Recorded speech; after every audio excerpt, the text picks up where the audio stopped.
Bonjour et bienvenue dans cette vidéo, pour cette édition de l'actualité du Real Madrid, en ce mardi 2 janvier 2024.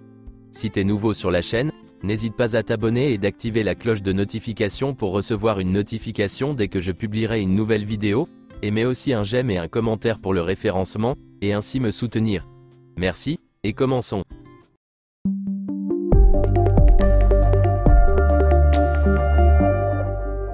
Avant tout, je vous souhaite une bonne et heureuse année 2024, et je vous souhaite surtout la santé pour cette nouvelle année, car sans la santé on ne peut rien. Merci à vous, et maintenant commençons. Hier, le leader de la Liga a réalisé à la Ciudad Real Madrid le premier entraînement de l'année 2024, pour préparer son duel face à Mallorca au Santiago Bernabéu, demain mercredi dans la soirée. L'entraînement a débuté par une exposition et plusieurs taureaux. Après quoi, les joueurs ont effectué des exercices de circulation du ballon et un travail tactique intense. L'entraînement est terminé pour les matchs sur un terrain aux dimensions limitées. Courtois, Mendy, Alaba et Militao ont poursuivi leur processus de récupération. Tchouaméni s'est entraîné en tant que défenseur central, à côté de Rudiger. Arda Güler jouera enfin avec le Real Madrid le 3 janvier contre Mallorca, au Santiago Bernabéu. Selon Marca, Camavinga sera prêt à participer à la Supercoupe d'Espagne. Lunin aussi sera titulaire contre Mallorca.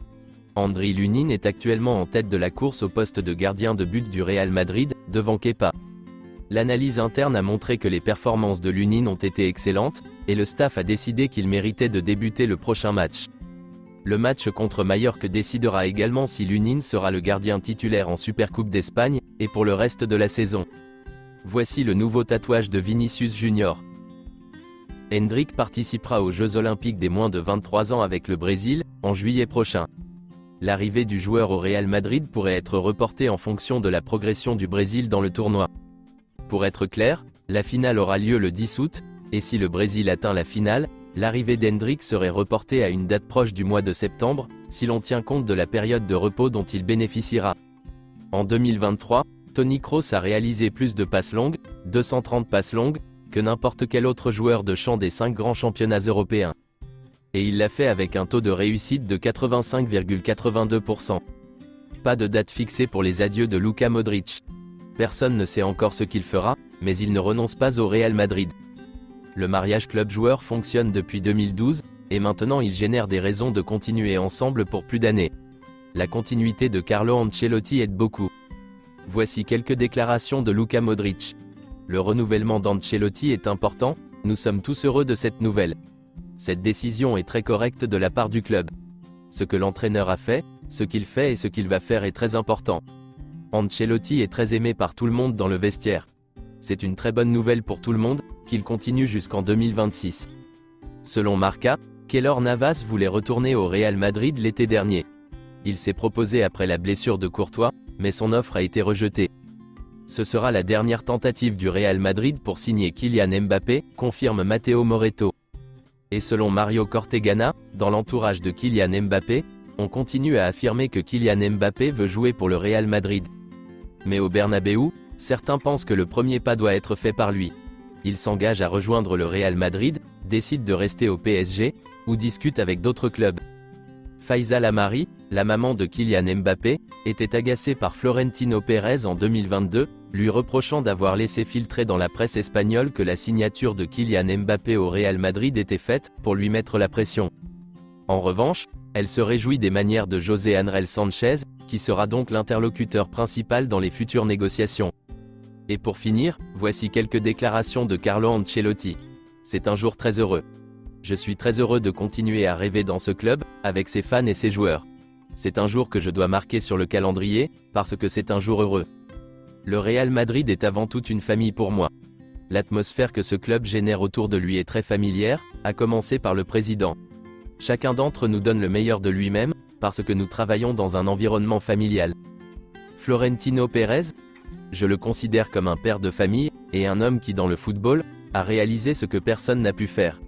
Il reste très motivé parce qu'il est le premier fan de ce club, depuis qu'il est tout petit, ce qui lui permet d'avoir un amour particulier pour ce maillot.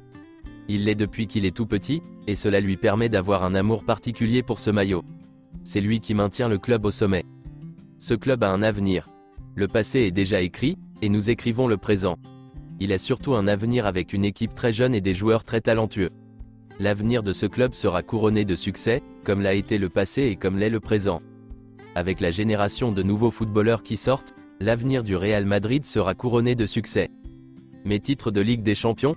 Ce qui s'est passé est du passé. Je regarde devant moi, et quand on me dit que j'ai gagné 4 Ligues des Champions, je ne pense qu'à gagner le 5e l'année prochaine. J'aimerais être l'entraîneur de l'équipe, lorsqu'elle inaugurera le nouveau Santiago Bernabéu. Avec ce renouvellement, je peux penser que le jour où cette équipe jouera son premier match dans le nouveau Santiago Bernabéu, je serai sur le banc. C'est une bonne chose pour moi. Un message aux supporters du Real Madrid? Je souhaite à tous les fans du Real Madrid une bonne année 2024. Nous le ferons ensemble, et ensemble nous essaierons de réaliser le plus de choses possibles. Des souvenirs inoubliables? Il y en a beaucoup. Le but de Gareth Bale en finale de la Coupe, celui de Sergio Ramos en 2014, ou les moments vécus lors de la 14e Ligue des Champions comme la demi-finale, ou la remontada contre le PSG. Je n'oublie aucun moment. La victoire en championnat, la Supercoupe, ou la Coupe du Roi l'année dernière. Tous les titres sont importants et ne peuvent être oubliés. La différence entre l'Ancelotti d'aujourd'hui et celui de 2013? Je ne pense pas que j'ai changé moi-même, ou ma façon de m'entraîner. J'ai peut-être un peu plus de connaissances, parce que j'ai plus d'expérience. C'est tout pour cette édition de l'actualité du Real Madrid, et merci d'avoir suivi la vidéo. Abonne-toi et mets un j'aime si t'as aimé la vidéo, et mets aussi un commentaire en donnant ton avis, et à la prochaine pour plus d'infos sur le Real Madrid.